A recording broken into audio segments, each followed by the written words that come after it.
दक्षिणा के बिना यज्ञ अधूरा है जी।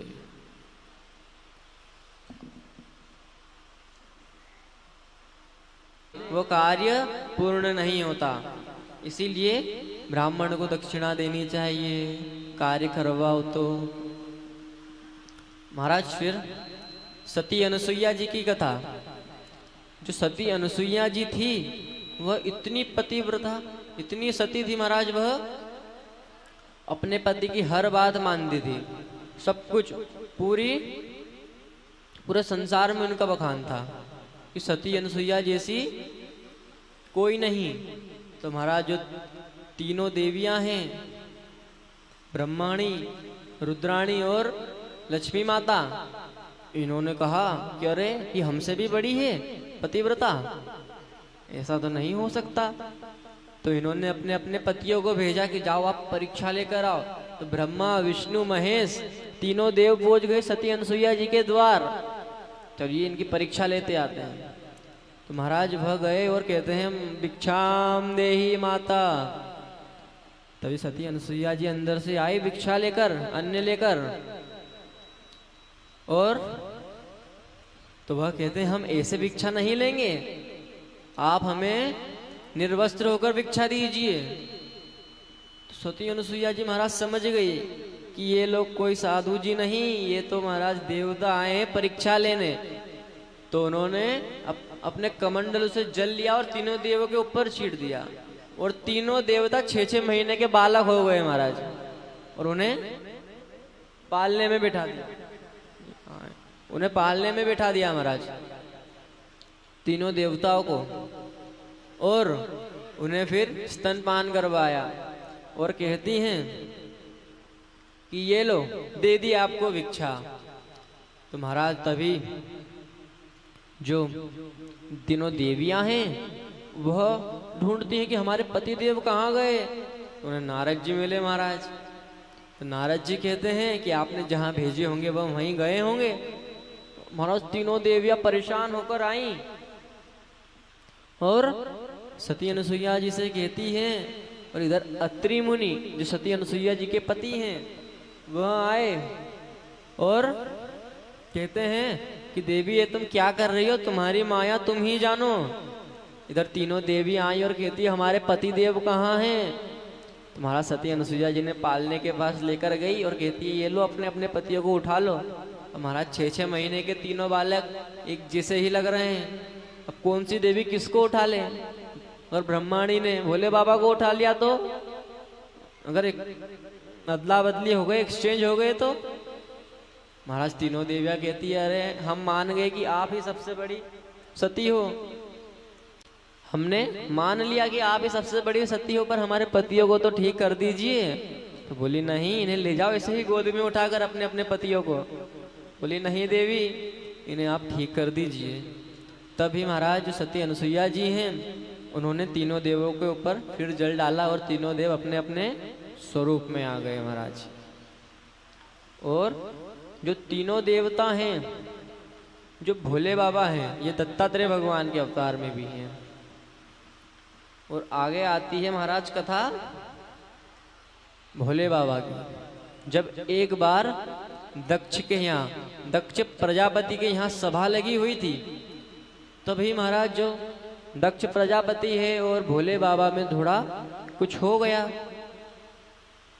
तो महाराज उधर से भृगु, दक्ष की तरफ से जो भृगु जी थे वह कहने लगे कि तुम कैसे हो, कैसे घूमते हो, किन भूतों के साथ घूमते हो।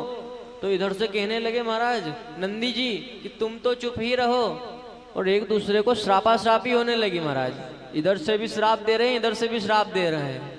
महाराज भोले बाबा वहां से लौट आए, और जब एक बार दक्ष प्रजापति ने भोले बाबा से बदला लेने के लिए एक विशाल यज्ञ रखा महाराज, और उस यज्ञ में सभी को बुलाया और सभी से निमंत्रण देकर कहा कि आप सब लोग आओ तो कैलाश के ऊपर से होकर आना, कैलाश पर्वत के ऊपर से। महाराज सभी को आमंत्रण दिया सिवाय भोले बाबा के। उन्होंने भोले बाबा को नहीं बुलाया क्योंकि भोले बाबा से बदला लेना था। महाराज जैसे ही उन्होंने यज्ञ रखा तो सभी आने लगे, सभी कैलाश पर्वत के ऊपर से आने लगे। सभी भोले बाबा से कहते हैं आपको नहीं बुलाया क्या, आपको नहीं बुलाया? भोले बाबा ने कहा नहीं। और उधर जो माता जी महाराज दो सती हुई हैं, एक सती अनसुईया और एक भोले बाबा की पत्नी सती। महाराज जो सती जी हैं वह कहती है कि मेरे पिताजी ने तो यज्ञ रखा है, मैं तो अवश्य जाऊंगी। भोले बाबा ने कहा अरे जब तुम्हें बुलाया ही नहीं तो तुम क्यों जाओगी? महाराज कहते हैं कि भोले बाबा ने कहा कि अगर तुम्हारे पति को जब यज्ञ में नहीं बुलाया तो तुम कैसे जाओगी? तो उन्होंने कहा वो तो मेरे पिताजी हैं, मैं तो जाऊंगी। भोले बाबा ने मना कर दिया, नहीं, बिना बुलाए कहीं नहीं जाना चाहिए महाराज, पर बिना बुलाए 3 जगह चला जाना चाहिए। कहाँ कहाँ पर किसी को पता है? पहला स्थान मंदिर, दूसरा अपने गुरुजी के यहाँ, और तीसरा जहाँ कथा सत्संग भागवत होती हो वहाँ। महाराज यहाँ किसी के बुलावे का इंतजार ना करें, आपको देखे कथा हो रही है बिना बुलाए भी चले जाओ, क्योंकि भगवान का भजन करने में कोई बुलावा नहीं चाहिए। तो महाराज भोले बाबा ने मना कर दिया कि तुम मत जाओ, और सती जी मानी नहीं और माता सती चली गई। तभी जो उनकी बहनें हैं वो क्या कहती हैं कि तुम्हारे साथ वो अघोरी बाबा नहीं आया तुम्हारा, जो भस्म लपेटा रहता है, और उनके साथ जो भूत प्रेत घूमते हैं वो नहीं आया? महाराज सभी सती माता का हास्य परिहास करने लगी, मजाक उड़ाने लगी। महाराज जैसे ही सती माता अंदर गई उन्होंने देखा कि ब्रह्मा विष्णु आदि सभी का स्थान है, पर मेरे स्वामी का स्थान यहाँ नहीं है, भोले बाबा का स्थान इस यज्ञ में नहीं रखा गया। महाराज सती माता को इतना क्रोध आया और उन्होंने दक्ष को श्राप दे दिया, और वह उसी यज्ञ में जाकर वह सती माता ने अपने प्राण त्याग दिए महाराज, और वहीं पड़ गई। इधर भोले बाबा को खबर लगी।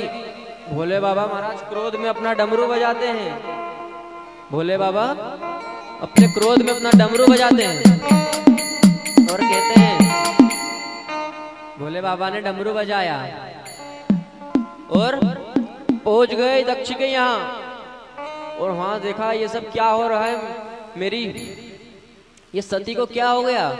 सती माता उनको खबर लग गई, तो उन्होंने अपनी एक जटा उखाड़ी और जमीन पे पकड़ी, और वहीं से वीरभद्र जी प्रकट हुए। महाराज बोले वीरभद्र जी भगवान की जय हो। और वीरभद्र जी से कहा कि ये यज्ञ का विध्वंस कर दो, सभी को मार दो, और इस दक्ष का गला काट दो, इस भृगु की डाढ़ी उखाड़ दो, मित्र के दांत तोड़ दो। महाराज वीरभद्र जी अत्यंत क्रोध में उस दक्ष प्रजापति के यज्ञ का विध्वंस कर दिया, और भोले बाबा आ गए अपने कैलाश पर्वत में, क्रोध में बैठे हुए। सभी देवता ब्रह्मा जी के पास गए और ब्रह्मा जी से कहते हैं कि आप भोले बाबा को मनाइए। भोले बाबा तो क्रोधित होकर बैठे हैं। महाराज ब्रह्मा जी आदि सभी देवता भोले बाबा के पास गए, भोले बाबा से क्षमा मांगी। भोले बाबा वापस आए यज्ञ में और कहते हैं कि अब दक्ष को सिर किस चीज का लगाया जाए? तो महाराज दक्ष को बकरे का सिर लगा दिया, और भृगु को जो डाढ़ी उखाड़ी थी, जो पहले के महात्मा होते थे उनकी डाढ़ी पूरी पूरी आती थी, भरी भरी, तो उन्हें बकरे की डाढ़ी लगा दी, तो यहाँ तक रहती है महाराज सिर पे। तो आजकल के जो व्यक्ति हैं उनकी डाढ़ी आप देख लीजिए, जो भोले बाबा ने डाढ़ी उखाड़ी थी और फिर जो बकरे की डाढ़ी लगाई है ना, आजकल के मनुष्यों की भी डाढ़ी बकरे जैसी हो गई है, सिर्फ इतनी इतनी से सामने रखते हैं महाराज। और जो मित्र देवता थे, मित्र स्वामी, उन्होंने कहा प्रभु हमारे दांत तो दे दीजिए वापिस, किसी के भी लगा दीजिए। तो उन्होंने कहा नहीं, तुम सत्तू खाकर अपना काम चलाओ, तुम्हारे दांत अब नहीं आएंगे। महाराज जो दक्ष प्रजापति उसे बकरे का सिर लगा दिया, और भोले बाबा अत्यंत क्रोध में थे महाराज, और उन्होंने सभी को, दक्ष को तो बकरे का सिर लगाया और भृगु जी को बकरे की डाढ़ी लगाई, और भोले बाबा अत्यंत क्रोध में थे। तभी माता सती को अपने ऊपर रख लिया, अपने कंधों पर, और उन्हें लेकर सभी दूर घूमने लगे, परेशान होने लगे। तो महाराज विष्णु भगवान से यह देखा नहीं गया, तो उन्होंने सती माता के शरीर के 52 टुकड़े कर दिए, और जहां जहां वो टुकड़े जाकर गिरे वहां पर 52 शक्तिपीठ हो गए महाराज। बोले माता सती देवी की जय।